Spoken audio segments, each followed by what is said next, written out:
Kali ini kakak akan membagikan materi di semester 2. Nah, di bab 1 ada materi mengenai sistem organisasi kehidupan. Baik, kita mulai saja materinya. Oke, di dalam sistem organisasi kehidupan, mulai dari terkecil hingga yang terbesar. Nah, adik-adik harus tahu, dari yang pertama itu ada yang dinamakan dengan sel, kemudian jaringan, kemudian organ, kemudian sistem organ. Nah, di sistem organ ini semuanya membentuk organisme atau individu. Nah, selanjutnya ada tumbuhan tingkat tinggi dan berinteraksi dengan individu-individu lain gitu, yang dinamakan ekosistem.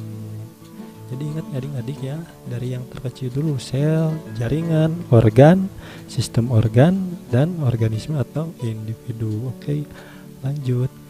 Nah, apa sih yang dimaksud dengan sel itu? Nah, sel adalah unit struktural dan fungsional terkecil dari makhluk hidup. Nah, di sel ini dibedakan menjadi dua. Yang pertama ada sel hewan dan sel tumbuhan. Nah, di mana sel hewan ini memiliki organel-organel atau bagian-bagian di dalamnya. Yang pertama ada membran sel, nukleus, sitoplasma, kemudian nukleolus, badan Golgi, mitokondria, vakuola, lisosom, kemudian retikulum endoplasma atau yang sering disebut RE.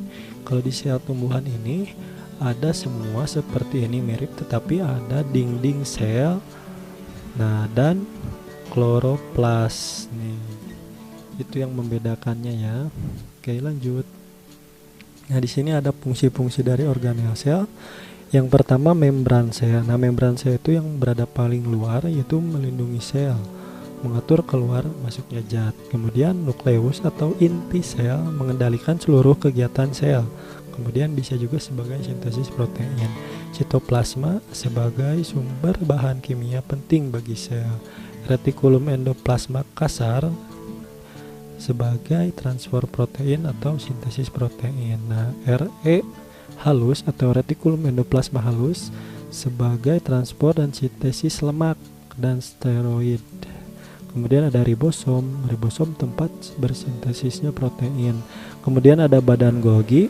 Nah, banyak nih fungsinya sebagai ekskresi sel, pembentukan dinding sel, pembentukan lisosom, pengepakan protein, dan sekresi protein, karbohidrat, dan lemak. Kemudian ada lisosom.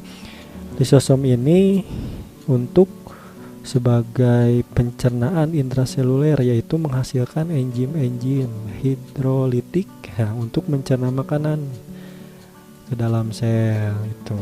Kemudian ada mitokondria sebagai sintesis ATP. Apa itu ATP? ATP itu adenosin trifosfat atau tempat terjadinya katabolisme aerob atau yang bisa disebut sebagai respirasi sel. Kemudian ada peroksisom merombak hidrogen. Selanjutnya, nah di sini ada tambahan organel hewan pada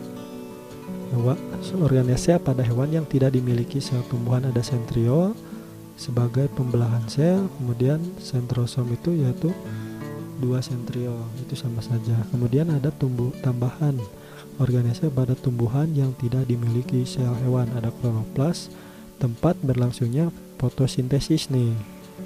Kalau sel hewan tidak mempunyai kloroplas karena tidak bisa berfotosintesis. Vakuola, tempat menyimpan zat makanan dan air. Kemudian ada dinding sel. Nah, ini dinding sel ini memberi bentuk sel, kemudian melindungi sel. Berbeda ya dengan sel hewan, sel tumbuhan itu memiliki dinding sel untuk melindungi dalaman selnya gitu. Lanjut. Tadi udah sel, sekarang melanjut ke jaringan. Nah, jaringan ini merupakan kumpulan dari beberapa sel yang bersatu membentuk sebuah jaringan.